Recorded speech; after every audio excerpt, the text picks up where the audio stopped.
Hello everyone, welcome back to Rishu Science Academy. Hopefully आप सब अच्छे होंगे, आपकी तैयारी अच्छी चल रही होगी। एंड आज के सेशन में हम डिस्कस करने वाले हैं अपना next topic, that is respiration. श्वसन के बारे में पढ़ेंगे आज की इस क्लास में। रेस्पिरेशन इन प्लांट्स, ह्यूमंस और एनिमल्स, ये तीनों ही टॉपिक डिस्कस करेंगे, कवर करेंगे आज की क्लास में। एंड इसके जितने भी पीवाईक्यूज आए हुए हैं इस टॉपिक से, वो सारे भी एंड में हम डिस्कस कर लेंगे, ठीक है।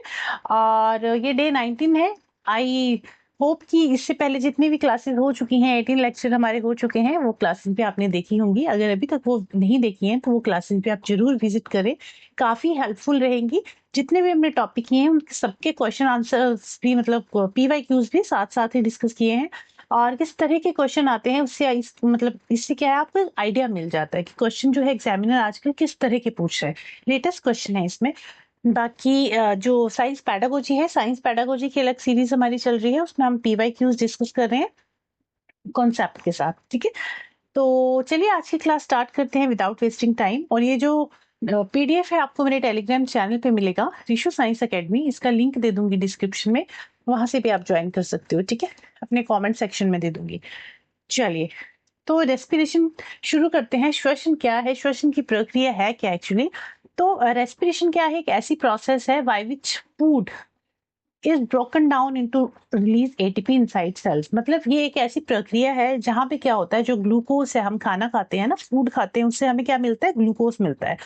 तो अच्छा, एक चीज और चीज, हम कहते हैं ना खाना खाएंगे तभी हमें एनर्जी मिलेगी, कुछ खाएंगे तभी हमें एनर्जी मिलेगी। वो क्यों कहते हैं, क्योंकि क्या होता है हमारी बॉडी में, ये जो प्रोसेस है रेस्पिरेशन की, ये हमारे सेल के अंदर होती है। सेल हमने पढ़ा है, प्लांट सेल, एनिमल सेल, सब हम पढ़ के आए हैं। सेल के अंदर हमने देखा था साइटोप्लाज्म होता है, और यहाँ पे कुछ ऑर्गेनलीज प्रेजेंट होती थी हमारी, है ना। ऑर्गेनल्स भी कह सकते हो, ऑर्गेनलीज भी कह सकते हो। ऑर्गेनल्स प्रेजेंट होती थी, जैसे माइटोकॉन्ड्रिया प्रेजेंट है यहाँ पे, गोल्जी बॉडी प्रेजेंट है, राइबोसोम प्रेजेंट है। तो ये सारी जो एंडोप्लाज्मिक रेटिकुलम प्रेजेंट है। तो यहीं पे सेल में जो हमारा माइटोकॉन्ड्रिया प्रेजेंट है, ये जो रेस्पिरेशन की प्रोसेस होती है, ये माइटोकॉन्ड्रिया के अंदर ही होती है। इसको power house of the cell भी कहा जाता है। ये क्वेश्चन भी पूछा गया है कई बार कि power house of the cell किसको कहते हैं, तो किसको कहते हैं, माइटोकॉन्ड्रिया को कहते हैं। और हमारी जो रेस्पिरेशन की प्रोसेस है, ये भी माइटोकॉन्ड्रिया के अंदर ही होती है। ये क्वेश्चन भी पूछ लिया जाता है कि जो रेस्पिरेशन है हमारे लंग्स में होती है या फिर सेल के, या फिर माइटोकॉन्ड्रिया में होती है। तो लंग्स में हमारी जो प्रोसेस होती है वो ब्रीदिंग होती है, और रेस्पिरेशन की जो प्रोसेस है वो हमारे सेल के अंदर होती है। सेल के कौन से ऑर्गेनल में होती है, माइटोकॉन्ड्रिया में होती है, ठीक है। तो अब माइटोकॉन्ड्रिया में क्या होता है, जो हमने खाना खाया उससे जो हमें ग्लूकोज मिला, ये ग्लूकोज और रेस्पिरेशन, जब हमने सांस ली तो हमें जो ऑक्सीजन मिली, तो ग्लूकोज और ऑक्सीजन दोनों आपस में बाइंड करते हैं। और बाइंड करके क्या करते हैं, ये दोनों रिएक्ट करके टूट जाते हैं किसमें, कार्बन डाइऑक्साइड में, वाटर में। मतलब ये दोनों मिलके क्या बना देंगे, carbon dioxide, water plus energy. तो ये जो एनर्जी है ना, it is in the form of ATP, adenosine triphosphate. ATP की फुल फॉर्म है एडिनोसिन ट्राइफॉस्फेट, यहाँ लिख देती हूँ, क्योंकि छोटी छोटी चीजें एग्जामिनर पूछ लेता है तो हर चीज आपको पता होनी चाहिए। एडिनोसिन ट्राइफॉस्फेट, एटीपी की फुल फॉर्म।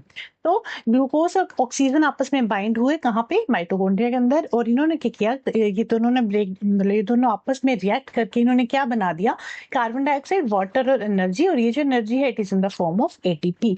और जब ये प्रोसेस होती है रेस्पिरेशन की, तो यहाँ पे some amount of heat is also released, heat भी रिलीज होती है। दैट्स वाई जो रेस्पिरेशन की प्रोसेस है उसको एक्सोथर्मिक प्रोसेस भी कहा जाता है, ठीक है। हमें पता है ना, जहाँ पे हीट रिलीज हो रही है वो एक्सोथर्मिक प्रोसेस है, जहाँ पे हीट एब्जॉर्ब होती है, जैसे फोटोसिंथेसिस में हीट एब्जॉर्ब होती है, दैट इज एंडोथर्मिक रिएक्शन, ठीक है। तो इसीलिए हम कहते हैं कि खाना खाएंगे तो उससे हमें एनर्जी मिलेगी। क्यों कहते हैं, क्योंकि जब हम खाना खाते हैं उससे हमें जो ग्लूकोज मिलता है, ग्लूकोज में कन्वर्ट हो जाता है वो। तो ग्लूकोज और ऑक्सीजन आपस में रिएक्ट करके कार्बन डाइऑक्साइड, वाटर और एनर्जी बनाते हैं। और यही एनर्जी फिर हम वर्कआउट करने के लिए यूज करते हैं। जो भी हम कोई भी काम जब हम करते हैं अपनी बॉडी से, वो अपनी बॉडी को यूज कर रहे हैं किसी भी काम के लिए, तो कहाँ से एनर्जी मिल रही है, यही एनर्जी हम यूज करते हैं, ठीक है। This is about respiration, clear. तो रेस्पिरेशन क्या है, it is the process by which food glucose is broken down to release ATP inside the cells, ठीक है। श्वसन वह प्रक्रिया है जिसमें भोजन का विघटन करके कोशिकाओं में ऊर्जा प्राप्त की जाती है, ओके। अब इसमें दो चीजें आपको याद रखनी है, एक है ब्रीदिंग, एक है respiration. Both are not same, दोनों सेम नहीं है, दोनों ही अलग अलग चीजें हैं। ब्रीदिंग अलग है, रेस्पिरेशन अलग है। ठीक है, ब्रीदिंग क्या है? जो हम एक्सचेंज ऑफ गैसेस, जो हम सांस ले रहे हैं, जो हम इनहेल और एक्सहेल कर रहे हैं, हमने इनहेल की ऑक्सीजन और एक्सहेल की कार्बन डाइऑक्साइड, तो ये जो प्रोसेस है दिस इज ओनली ब्रीदिंग। सांस ली, सांस छोड़ी, इसको हम कह रहे हैं ब्रीदिंग। रेस्पिरेशन की प्रोसेस जो है वो हमारे सेल्स के अंदर होती है, जिससे हमें एनर्जी मिलती है, दैट इज रेस्पिरेशन। तो दोनों में डिफरेंस है, दोनों अलग अलग चीजें हैं। ठीक है, तो ब्रीदिंग जो है it is a physical process, और जो रेस्पिरेशन है ये कैसी प्रोसेस है? बायोकेमिकल प्रोसेस, हमारे सेल के अंदर हो रही है, this is a biochemical process. And breathing जो है लंग्स में होती है, respiration takes place in every cell. It occurs, और sorry, oxygen enters body. Breathing में क्या होता है? ऑक्सीजन बॉडी के अंदर चली जाती है, और रेस्पिरेशन में क्या होता है? ग्लूकोज जो है ब्रेक डाउन हो जाता है इन द फॉर्म ऑफ एटीपी।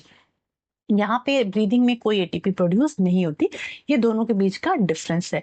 अब ये जो रेस्पिरेशन हमने पढ़ा कि रेस्पिरेशन क्या कर रही है? Break down. रेस्पिरेशन से हमें एनर्जी मिलती है। फूड और ऑक्सीजन ब्रेक डाउन, मतलब मिल के बना देते हैं कार्बन डाइऑक्साइड, वाटर और energy in the form of ATP. तो ये जो रेस्पिरेशन की प्रोसेस है ना, ये दो तरह की होती है। दो तरह की रेस्पिरेशन है, एक है एरोबिक रेस्पिरेशन, एक है एनारोबिक रेस्पिरेशन। पहले एरोबिक रेस्पिरेशन के बारे में जान लेते हैं। एरोबिक रेस्पिरेशन में, एरोबिक रेस्पिरेशन को बाय रिसर्शन भी कहते हैं, और एरोबिक रेस्पिरेशन जो है it occurs in the presence of oxygen. Oxygen की प्रेजेंस में ही ये रेस्पिरेशन की प्रोसेस होती है। ठीक है, complete break down of glucose. यहाँ पे क्या होता है? जो ग्लूकोज है कंप्लीटली ब्रेक डाउन हो जाता है, कंप्लीटली ऑक्सीडाइज्ड हो जाता है। दिस इज, मतलब किसमें? एरोबिक रेस्पिरेशन में ग्लूकोज जो है कंप्लीटली ब्रेक डाउन हो जाता है। और ये जो प्रोसेस, मतलब ये जो हम पीछे करके आए ना रेस्पिरेशन की इक्वेशन, ग्लूकोज प्लस ऑक्सीजन, यही क्या है? एरोबिक रेस्पिरेशन है। ये ऑक्सीजन की प्रेजेंस में होती है, इससे हमें कार्बन डाइऑक्साइड, वाटर और एनर्जी मिलता है, और सम अमाउंट ऑफ हीट भी रिलीज होती है। That's why this is exothermic reaction. तो ये क्या है? एरोबिक रेस्पिरेशन है। क्लियर? मोर एनर्जी रिलीज्ड, ज्यादा एनर्जी इसमें रिलीज होती है as compare to anaerobic respiration, and it occurs mainly in mitochondria. कहाँ होता है? माइटोकॉन्ड्रिया के अंदर होता है। और ये देखो इक्वेशन लिखी हुई है, ग्लूकोज प्लस ऑक्सीजन आपस में कंबाइन करेंगे और क्या बना देंगे? कार्बन डाइऑक्साइड, वाटर और energy in the form of ATP. Equation glucose की का जो फॉर्मूला है that is C6H12O6 plus oxygen, 6 molecules of oxygen, and ये क्या बना देंगे? 6 carbon dioxide, 6 water plus ATP. ये बैलेंस्ड इक्वेशन लिखी हुई है। ठीक है, एरोबिक रेस्पिरेशन आई होप आपको क्लियर हुआ होगा। एरोबिक रेस्पिरेशन ऑक्सीजन की प्रेजेंस में होता है, और एनारोबिक रेस्पिरेशन जो है ऑक्सीजन की एब्सेंस में होता है। इट अकर्स विदाउट ऑक्सीजन, यहाँ पे ऑक्सीजन की जरूरत नहीं होती है। तो एनारोबिक जो रेस्पिरेशन है ना, दो केसेस में होता है। एक तो हमारी बॉडी में, ह्यूमन सेल्स, मसल सेल्स में। ठीक है, हमारी जो मसल्स हैं वहां पे ये एनारोबिक की प्रोसेस होती है। और ये कब होती है? जब हम हैवी वर्कआउट करते हैं और हमारी बॉडी को ज्यादा ऑक्सीजन की जरूरत होती है, तो उस टाइम पे क्या होता है? हमारे जो मसल्स है ना, वहां पे ये प्रोसेस होती है एनारोबिक रेस्पिरेशन की। तब क्या होता है? क्योंकि उसको ग्लूकोज तो मिल नहीं, सॉरी, ऑक्सीजन तो मिल नहीं पाता, क्योंकि हमारी बॉडी को ऑलरेडी काफी डिमांड होती है ऑक्सीजन की। तो दैट्स, उस टाइम पे क्या होता है? जो ग्लूकोज है ना, in the absence of oxygen it converts into lactic acid plus energy. ये लैक्टिक एसिड प्लस एनर्जी में कन्वर्ट हो जाता है। बट ये जो एनर्जी होती है ना, काफी कम होती है, less amount of energy release होती है यहाँ पे as compare to aerobic respiration.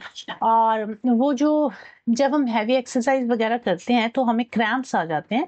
Cramps क्यों आते हैं? Because of lactic acid production, क्योंकि ज्यादा लैक्टिक एसिड वहां पे रिलीज हो जाता है, दैट्स वहां क्रैम्प्स आ जाते हैं। फिर हम क्या करते हैं? या तो मसाज करते हैं, गर्म पानी का सेक देते हैं, तो क्रैम्प्स जो है ठीक हो जाते हैं। ठीक है, तो जब हमारी बॉडी सेल्स में, मसल्स में एनारोबिक की प्रोसेस होती है, तो हम वहां क्या रिलीज होता है? Lactic acid plus less energy. East के केस में भी क्या हो रहा है? ईस्ट में भी जो ग्लूकोज है वो कन्वर्ट होता है अल्कोहल, कार्बन डाइऑक्साइड और energy in the absence of oxygen. ये कहाँ हो रही है? ईस्ट में। तो एनारोबिक रेस्पिरेशन दो केसेस में हो रही है। एक तो ईस्ट सेल में होती है, जहां पे ग्लूकोज जो है अल्कोहल, कार्बन डाइऑक्साइड और एनर्जी में कन्वर्ट हो जाता है। और सेकंड ह्यूमन मसल्स में होता है, जब हम हैवी एक्सरसाइज करते हैं उस टाइम पे ये प्रोसेस होती है, एनारोबिक रेस्पिरेशन होती है, जब ग्लूकोज जो है lactic acid plus less energy में कन्वर्ट हो जाता है। ठीक है, तो ये हो गया एनारोबिक रेस्पिरेशन। तो आई होप दोनों का डिफरेंस आपको क्लियर हुआ होगा। एरोबिक रेस्पिरेशन में ऑक्सीजन की रिक्वायरमेंट होती है, एनारोबिक रेस्पिरेशन में ऑक्सीजन की रिक्वायरमेंट नहीं होती। यहाँ पे कंप्लीट ऑक्सीडेशन होता है। कंप्लीट ऑक्सीडेशन मतलब ग्लूकोज जो है कंप्लीटली ब्रेक डाउन हो जाता है इन the form of into carbon dioxide, water और एनर्जी। और यहाँ पे पार्शियल ऑक्सीडेशन होता है, मतलब ग्लूकोज जो है कंप्लीटली ब्रेक डाउन नहीं होता, ज्यादा एटीपी रिलीज होता है, लेस एटीपी रिलीज होता है। और कार्बन डाइऑक्साइड और वाटर जो है फाइनल प्रोडक्ट है यहाँ पे, और एरोबिक रेस्पिरेशन में। और यहाँ पे एनर्जी तो ऑफ कोर्स है ही, एनर्जी भी है, एनर्जी भी रिलीज होती है। यहाँ पे ज्यादा एनर्जी रिलीज होती है, यहाँ लिखा है ना मोर एनर्जी मोर एटीपी, और यहाँ पे लेस एनर्जी रिलीज होती है।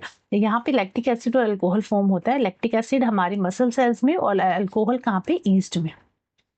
ठीक है, तो ये हो गया, यहाँ पे लैक्टिक एसिड कहाँ होता है, हमारे मसल्स में। तो ये हो गया डिफरेंस बिटवीन एरोबिक और एनारोबिक रेस्पिरेशन। तो अभी तक हमने क्या डिस्कस किया, हमने देखा कि रेस्पिरेशन क्या है, और रेस्पिरेशन कितने प्रकार की है, 2 प्रकार की है। एक है एरोबिक रेस्पिरेशन, एक है एनारोबिक रेस्पिरेशन। एरोबिक रेस्पिरेशन में ऑक्सीजन की रिक्वायरमेंट होती है, anaerobic respiration the absence of oxygen होती है। और उसके अलावा हमने देखा कि ब्रीदिंग क्या है। तो ब्रीदिंग जो है फिजिकल प्रोसेस है, जहाँ पे लंग्स जो है हमारी इन्वॉल्व होती हैं। और ये क्या है, इसमें क्या है, इनहेल और एक्सहेल जो प्रोसेस है, दैट इज ब्रीदिंग, और इसमें लंग्स का यूज होता है। ठीक है, नेक्स्ट है ह्यूमन रेस्पिरेटरी सिस्टम। अब हम ह्यूमन रेस्पिरेटरी सिस्टम के बारे में पढ़ेंगे, और उसके बाद फिर प्लांट्स और फिर एनिमल्स के बारे में। प्लांट्स और एनिमल्स का तो छोटा छोटा सा ही टॉपिक है, एक दो स्लाइड्स का है। ह्यूमन रेस्पिरेटरी सिस्टम समझ लीजिए, मानव श्वसन तंत्र। हम किस तरह से मतलब रेस्पिरेशन, हमारी बॉडी में रेस्पिरेशन किस तरह से हो रही है। तो सबसे पहले हम क्या करते हैं, ये पाथ ऑफ एयर, वायु का मार्ग है, क्या होता है, नोस्ट्रल जो हमारा नाक है, नाक के थ्रू ऑक्सीजन जो है अंदर जाएगी। अब यहाँ पे पता क्या है, सिर्फ ऑक्सीजन अंदर नहीं जाती, जितनी भी गैसेज है वो सारी अंदर जाती हैं।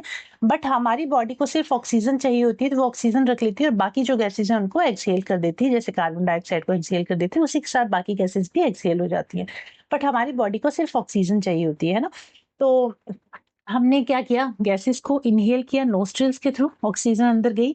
नेजल कैविटी, जो नाक के अंदर की जगह है, खाली जगह, वहां पे उसी स्पेस को हम नेजल कैविटी कहते हैं।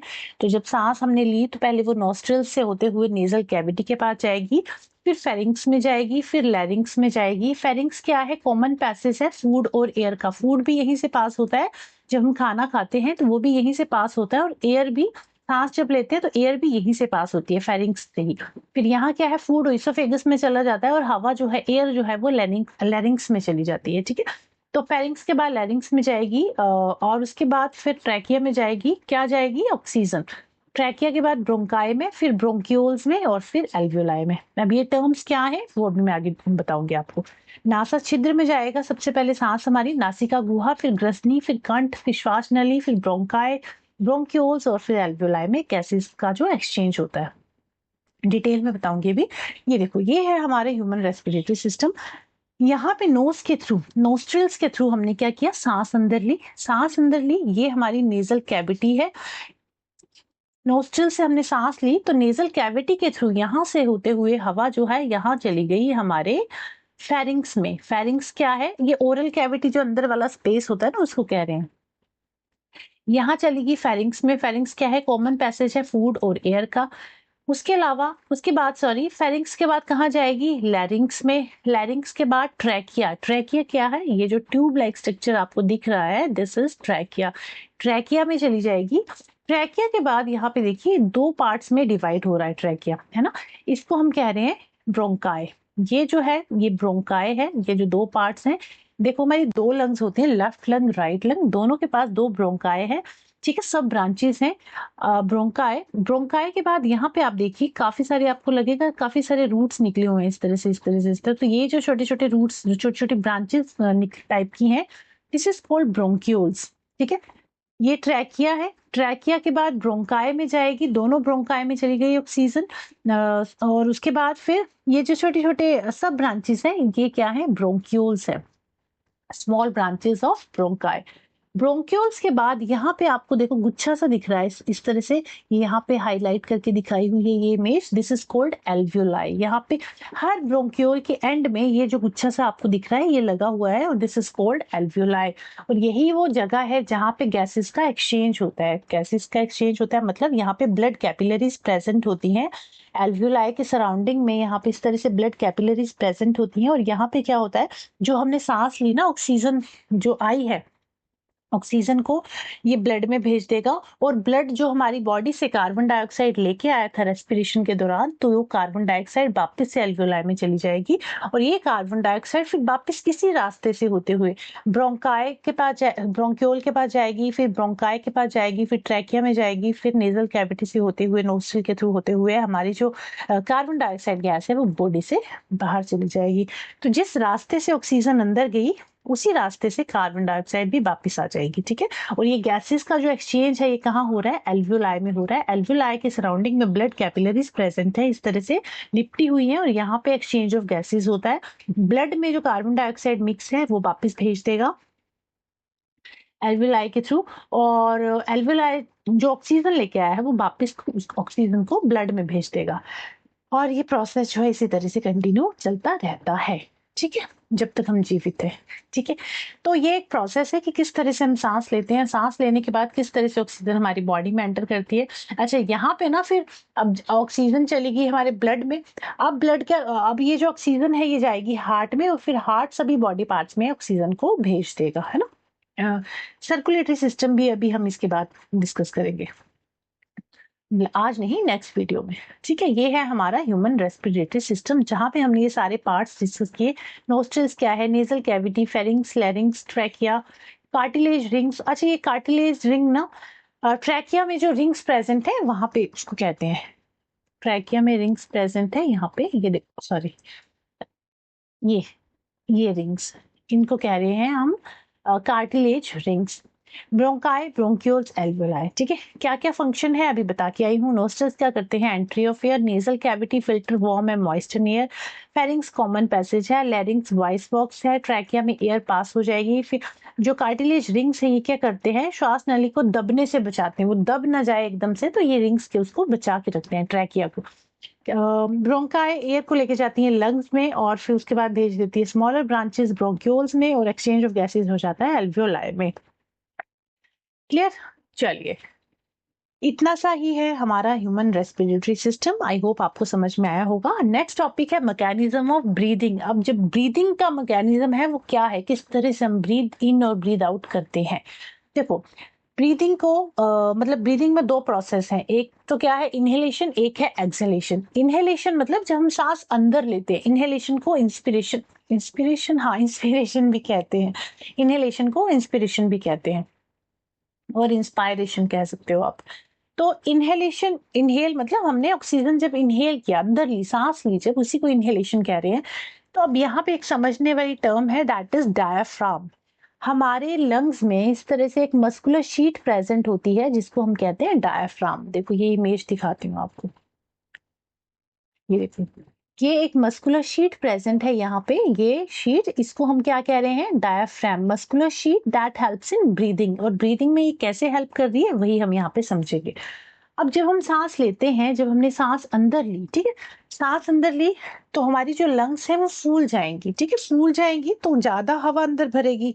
जब ये फूलेंगी ना, तो ये जो हमारा डायाफ्राम वाला डायाफ्राम है ये नीचे की तरफ हो जाएगा, ठीक है, ताकि हमारी लंग्स को ज्यादा स्पेस मिल जाए फूलने के लिए। ये नीचे की तरफ फ्लैट हो जाएगा ताकि हमारी लंग्स को ज्यादा स्पेस मिल पाए और ऑक्सीजन ज्यादा फिल हो पाए हमारी लंग्स में। तो ये नीचे की तरफ फ्लैट हो जाता है, ठीक है, इनहेलेशन के दौरान। तो जब भी हम ऑक्सीजन को इनहेल करेंगे तो ये जो डायफ्राम है ये क्या हो जाएगा? कॉन्ट्रैक्ट हो जाएगा। क्या हो जाएगा? कॉन्ट्रैक्ट हो जाएगा। और रिव जो है हमारी ऊपर हो जाएंगी, और चेस्ट कैविटी लार्ज हो जाएगी। एयर एंटर लंग्स, एयर जो है लंग्स में एंटर कर जाएगी। क्या हो जाएगा? डायफ्राम से उड़ जाएगा, पसलियां ऊपर और बाहर उठती हैं, वक्ष गुहा का आयतन बढ़ता है और हवा फेफड़ों में प्रवेश करती है, ठीक है। तो ब्रीदिंग, आपको बस इसमें यही चीज याद रखनी है कि इनहेलेशन में डायफ्राम क्या हो रहा है? कॉन्ट्रैक्ट हो रहा है, ठीक है। और जब हम इनहेल एक्सहेल करेंगे, ब्रीद आउट करेंगे, जब हमने कार्बन डाइऑक्साइड को बाहर निकालना है, एक्सहेल करना है, उस टाइम क्या होता है? अब उस टाइम हमें हमारे यहाँ पे जो कार्बन डाइऑक्साइड आई है एल्वियोलाई से, उसको हमें बाहर निकालना है। तो इस टाइम क्या हो, इस टाइम पे क्या होगा? यहाँ से एक्सहेल जो हम करेंगे तो क्या होगा? ये जो डायफ्राम है ना, ये क्या कर जाएगा? अब एक्सपैंड कर जाएगा, एक्सपैंड कर जाएगा। और ये जो हमारी लंग्स हैं ये श्रिंक कर जाएंगी, सिकुड़ जाएंगी, और इसके अंदर जो कार्बन डाइऑक्साइड है वो प्रेशर से निकलेंगी बाहर, ट्रैकिया के पास जाएंगी, और ट्रैकिया से फिर ये चली जाएंगी नेजल कैविटी के थ्रू होते हुए, नोस्ट्रल के थ्रू होते बॉडी से बाहर, ठीक है। एक्सहेल में दो चीजें ही याद रखनी है। इनहेलेशन में जब इनहेल कर रहे हैं तो डायफ्राम नीचे की तरफ हो जाता है, एक्सहेल करते हैं तो डायफ्राम ऊपर की तरफ हो जाता है। डायफ्राम क्या कर जाता है, रिलैक्स करता है, अपनी ओरिजिनल पोजीशन पे आ जाता है और लंग्स जो है थोड़ी सी सिकुड़ जाती है और कार्बन डाइऑक्साइड बॉडी से बाहर निकल जाती है, ठीक है। तो डायफ्राम रिलैक्स करता है, ribs moves downward, chest cavity small हो जाती है, लंग्स हमारी सिकुड़ जाती है थोड़ी सी, और अंदर जो कार्बन डाइऑक्साइड है वो प्रेशर से बाहर निकल जाएंगी, एयर गोज आउट, ठीक है। डायफ्राम स्थिर होता है, पसलियां नीचे आती हैं, मुखगह का आयतन बढ़ता है और हवा जो है इससे बाहर निकल जाती है, किससे, लंग्स पे। क्लियर। तो this is all about inhalation exhalation. इसमें आपको जो याद रखने वाली चीज है वो डायफ्राम ही है, कि जब इनहेल कर रहे हैं तो डायफ्राम को क्या हो रहा है, एक्सहेल कर रहे हैं तो डायफ्राम को क्या हो रहा है। इनहेल कर रहे हैं तो डायफ्राम जो है कॉन्ट्रैक्ट कर रहा है, एक्सहेल कर रहे हैं तो डायफ्राम एक्सपैंड हो जाता है, अपनी ओरिजिनल पोजीशन पे आ जाता है, रिलैक्स हो जाता है, ठीक है। चलिए, ये तो हो गया ब्रीदिंग का मैकेनिज्म, किस तरह से हम ब्रीद इन ब्रीद आउट करते हैं। नेक्स्ट है रेस्पिरेशन इन प्लांट्स। जिस तरह से ह्यूमन बींग्स रेस्पायर करते हैं उस तरह से प्लांट्स भी रेस्पायर करते हैं, ठीक है। अब प्लांट्स में जो रेस्पिरेशन की प्रोसेस होती है वो कैसे होती है, तो जो प्लांट्स के लीव्स हैं, लीव्स में जो स्टोमेटा प्रेजेंट होता है नीचे की साइड, वो स्टोमेटा क्या करते हैं, वो स्टोमेटा एक्चुअली रेस्पिरेशन में भी हेल्प करते हैं। जिस तरह से ट्रांसपिरेशन में हेल्प कर रहे हैं उसी तरह से रेस्पिरेशन में भी हेल्प करते हैं। ट्रांसपिरेशन क्या होता है, लॉस ऑफ वाटर, पत्तों के ऊपर जो पानी पानी से आ जाता है, दैट इज कॉल्ड ट्रांसपिरेशन। उसी तरह से रेस्पिरेशन में भी हेल्प कर रहे हैं, कौन, हमारे नहीं बट हाँ, लीव्स, मतलब प्लांट्स के लीव्स, पत्ते जो हैं, पौधों के जो पत्ते हैं वो रेस्पिरेशन में हेल्प करते हैं। स्टोमेटा के थ्रू एक्सचेंज ऑफ गैसेस होता है। जो स्टेम है, स्टेम में भी एक्सचेंज ऑफ गैसेस होता है थ्रू लेंटिकल्स। किसके थ्रू होता है, लेंटिकल्स। स्टेम में लेंटिकल्स प्रेजेंट होते हैं, उनके थ्रू एक्सचेंज ऑफ गैसेस होता है। रूट्स में रूट हेयर के थ्रू एक्सचेंज ऑफ गैसेस होता है, ठीक है। Plant respires all the time, day and night. Plant जो है दिन रात रेस्पायर करते हैं, जैसे हम रेस्पायर करते हैं दिन रात, वैसे प्लांट्स भी दिन रात रेस्पायर करते हैं। ओनली जो फोटोसिंथेसिस की प्रोसेस है प्लांट्स में, फोटोसिंथेसिस ओनली डे टाइम में होता है, क्योंकि सनलाइट डे में ही होता है, सनलाइट नहीं होता है रात को। तो फोटोसिंथेसिस दिन में होता है, बट रेस्पिरेशन डे और नाइट दोनों में होता है। फोटोसिंथेसिस के बिना फिर भी प्लांट्स जो है कुछ टाइम तक जीवित रह सकते हैं, बट रेस्पिरेशन के बिना प्लांट जीवित नहीं रह सकते, ठीक है। जैसे हम नहीं रह सकते वैसे प्लांट्स भी नहीं रह सकते जीवित, किसके बिना, रेस्पिरेशन के बिना, ठीक है। चलिए, अब अदर ऑर्गेनिजम्स, जो कुछ और ऑर्गेनिजम्स है वो उनमें भी रेस्पिरेशन होती है, और किस पार्ट के थ्रू उनमें रेस्पिरेशन होती है। जैसे फिश की बात करूं तो फिश जो है गिल्स के थ्रू रेस्पायर करती हैं। इंसेक्ट्स जो है स्पाइरकल्स के थ्रू रेस्पायर करते हैं। जो अर्थवर्म है वो केंचुआ स्किन के थ्रू रेस्पायर करता है। फ्रॉग जो है स्किन और लंग्स दोनों के थ्रू ही रेस्पायर करता है, क्लियर। अब ये कुछ वन लाइन रिवीजन है, एंड में आपके काम आएंगे जब आपका एग्जाम होगा। तो आपके पास इतना टाइम नहीं होता है कि आप पूरे पूरे चैप्टर को थॉरली रीड करो, तो उस टाइम पे छोटे छोटे पॉइंट्स हैं जो आपके काम आएंगे। Respiration, breakdown of glucose to release energy. ATP क्या है, energy currency of the cell. Alveoli क्या है, site of gaseous exchange. Mitochondria, site of aerobic respiration. Diaphragm, contract during inhalation और expand during exhalation. Hemoglobin carries oxygen. Yeast perform anaerobic respiration producing alcohol. Muscle produce lactic acid during oxygen deficiency. Cartilage ring क्या करते हैं, trachea को collapse होने से बचाते हैं। Path of air, air का पाथ क्या है, सबसे पहले जब हम सांस लेंगे नोस्ट्रिल्स में जाएगी, फिर नेजल कैविटी में जाएगी, फिर फेरिंग्स में, फिर लैरिंग्स में, trachea, bronchi, bronchioles and then alveoli, जहाँ पे एक्सचेंज ऑफ गैसेस होगा, ठीक है। ये क्या है, पाथ ऑफ एयर। अब कुछ क्वेश्चंस कर लेते हैं, ये प्रीवियस ईयर में आया हुआ क्वेश्चन है। क्वेश्चन है, read the following statement. A B C, तीन स्टेटमेंट्स दे रखी हैं, तीनों को आप रीड करेंगे। ए है, earthworm breathe through its skin and does not have lungs. जो केंचुआ है वो अपनी त्वचा के माध्यम से श्वास लेता है और उसके पास फेफड़े नहीं होते। Yes, this is true. ये जो स्टेटमेंट है ये सत्य है कि जो अर्थवर्म है अपने स्किन के थ्रू रेस्पायर करते हैं, ब्रीथ करते हैं। बी है टेडपोल। टेडपोल क्या है, फ्रॉग की जो लाइफ साइकिल है तो उसकी एक स्टेज है टेडपोल। फ्रॉग की लाइफ साइकिल जो है उस प्रोसेस को हम क्या कहते हैं, मेटामॉर्फोसिस। जब वो एक स्टेज से दूसरी स्टेज पे कन्वर्ट हो रहा है उसी को हम मेटामॉर्फोसिस की प्रोसेस कहते हैं। एग से पहले क्या होता है, टेडपोल बनता है जिसे लार्वल स्टेज भी कहते हैं। फिर फ्रॉगलेट बनता है, उसके बाद फिर एडल्ट फ्रॉग बनता है। फिर क्या बनता है? Adult frog. फिर एडल्ट फ्रॉग जब एग ले डाउन करेगा और उसके बाद फिर टैडपोल की स्टेज आएगी, फिर फ्रॉगलेट बनेगा, फिर वो फ्रॉग बनेगा। तो ये जो प्रोसेस है जहाँ पे अलग हर मतलब उसकी स्टेजेस चेंज हो रही है, इसी प्रोसेस को हम क्या कहते हैं? मेटामॉर्फोसिस कहते हैं। मेटामॉर्फोसिस। तो ये जो स्टेज है टैडपोल वाली लार्वल स्टेज, कह रहा है कि it breathe through gill and does not have lungs. Yes, this is true. Tadpole stage में फ्रॉग के पास लंग्स नहीं होती, यहाँ पे ये अपने गिल्स के थ्रू ही रेस्पायर करता है। फिर जब वो एडल्ट फ्रॉग हो जाएगा तो तब उस टाइम पे ये लंग्स और लंग्स के थ्रू भी रेस्पायर करेगा। मतलब जब बाहर होगा पानी से तो लंग्स के थ्रू रेस्पायर करेगा, और जब पानी में जाएगा तो वो अपने गिल्स के थ्रू रेस्पायर करेगा। ठीक है, बट टैडपोल स्टेज में ये अपने गिल्स के थ्रू ही रेस्पायर करता है। It does not have lungs is also true. Third है snake breathe through skin and does not have lungs. सांप अपनी त्वचा के माध्यम से श्वास लेता है और उसके पास फेफड़े नहीं होते। This is not true. सांप जो है अपने लंग्स के थ्रू ही सांस लेता है, स्किन के थ्रू सांस नहीं लेता, लंग्स के थ्रू ही जो है ब्रीथ करता है। ठीक है, तो सी स्टेटमेंट इसमें गलत है, ए और बी सत्य है। तो जो इस क्वेश्चन का राइट आंसर है दैट इज ए और बी सत्य हैं। ऑप्शन नंबर 4 इस क्वेश्चन का राइट आंसर होगा। ठीक है, नेक्स्ट क्वेश्चन है which of the following represent correct set of organism with the respective respiratory organ। कौन से एनिमल में कौन सा रेस्पिरेटरी ऑर्गन प्रेजेंट है? तो अर्थवर्म अभी हमने देखा स्किन के थ्रू रेस्पायर करते हैं। कि दोनों क्वेश्चन देखो किस तरह से पूछे गए हैं, टॉपिक सेम है पर पूछने का तरीका क्या है, अलग अलग है। कॉकरोच जो है, कॉकरोच किसके थ्रू सांस लेता है? तो कॉकरोच जो है ट्रैकियल सिस्टम के थ्रू सांस लेता है। डॉल्फिन डॉल्फिन सांस लेती है लंग्स के थ्रू। ठीक है, डॉल्फिन लंग्स के थ्रू सांस लेती है। दैट्स व्हाई डॉल्फिन शिप आपने देखा होगा पानी से ऊपर आती है। क्यों आती है? सांस लेने के लिए। तो डॉल्फिन लंग्स के थ्रू सांस लेती है, स्नेल जो है वो गिल्स के थ्रू सांस लेती है। तो जो राइट आंसर है इस क्वेश्चन का दैट इज अर्थवर्म। ए का टू कहाँ है? ए का टू फर्स्ट में भी है, सेकंड में भी है। बी का थर्ड भी दोनों में है। सी का फोर्थ ऑप्शन नंबर फर्स्ट में ही है सिर्फ, और डी का फर्स्ट। तो ऑप्शन नंबर फर्स्ट जो है इस क्वेश्चन का राइट आंसर है। ऑप्शन नंबर फर्स्ट इस क्वेश्चन का राइट आंसर हो जाएगा।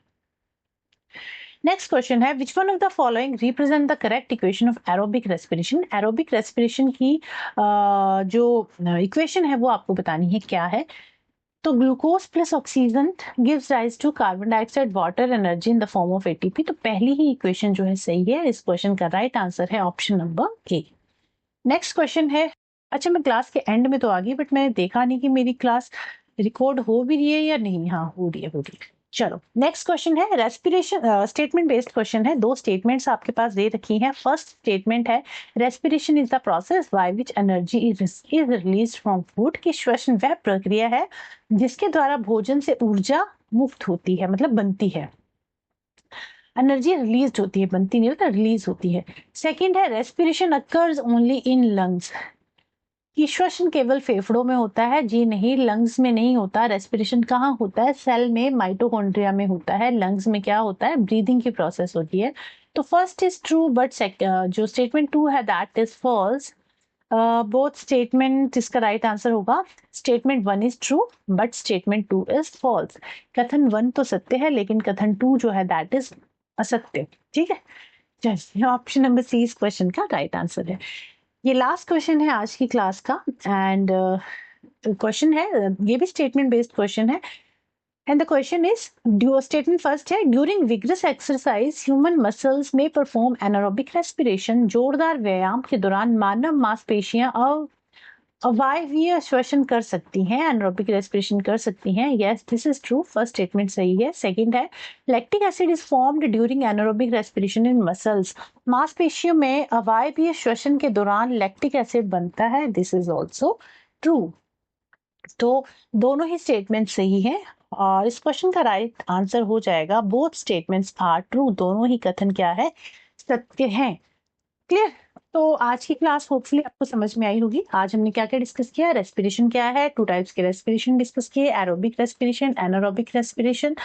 उसके अलावा ब्रीदिंग डिस्कस किया। ब्रीदिंग क्या है, ब्रीदिंग और रेस्पिरेशन में क्या डिफरेंस है। एंड उसके अलावा हमने किया ह्यूमन रेस्पिरेटरी सिस्टम के बाद हमने इसमें सॉरी, ह्यूमन रेस्पिरेटरी सिस्टम के बाद हमने देखा कि मैकेनिज्म ऑफ ब्रीदिंग क्या है, इनहेलेशन एक्सहेलेशन में डायफ्राम का क्या रोल है। उसके बाद फिर हमने क्या देखा, हाँ प्लांट्स में और एनिमल्स में किस तरह से रेस्पिरेशन की प्रोसेस होती है वो हमने देखा। तो ये आज की क्लास यहीं पे होगी खत्म, और अब हम मिलेंगे अपनी नेक्स्ट क्लास में नेक्स्ट टॉपिक के साथ। नेक्स्ट टॉपिक हमारा होगा सर्कुलेटरी सिस्टम। ठीक है, सर्कुलेटरी सिस्टम, ये 4 लाइफ प्रोसेस हैं जो हमने कंप्लीट करने हैं। इनमें से इस साल तो हर एक लाइफ प्रोसेस से क्वेश्चन पूछा गया है। इसमें ह्यूमन डाइजेस्टिव सिस्टम हमने कंप्लीट कर लिया है। आज हमारा रेस्पिरेशन कंप्लीट हो गया। थर्ड हम करेंगे सर्कुलेटरी सिस्टम। फोर्थ हमारा होगा एक्सक्रीटरी सिस्टम। फोर्थ हमारा हो जाएगा एक्सक्रीटरी सिस्टम। क्लियर? तो ये हो जाएंगे हमारे 4 लाइफ प्रोसेस। उसके बाद फिर नेक्स्ट टॉपिक पे चलेंगे। तो अब मिलेंगे हम अपनी नेक्स्ट क्लास में, और इसी तरह की वीडियोस के लिए चैनल को सब्सक्राइब जो है जरूर कीजिएगा। एंड ये जो पीडीएफ है ना, आपको मेरे टेलीग्राम चैनल पे मिल जाएगा, लिंक दे दूंगी डिस्क्रिप्शन में। तो चलिए मिलते हैं अपनी नेक्स्ट क्लास में, तब तक के लिए बाय बाय, टेक केयर।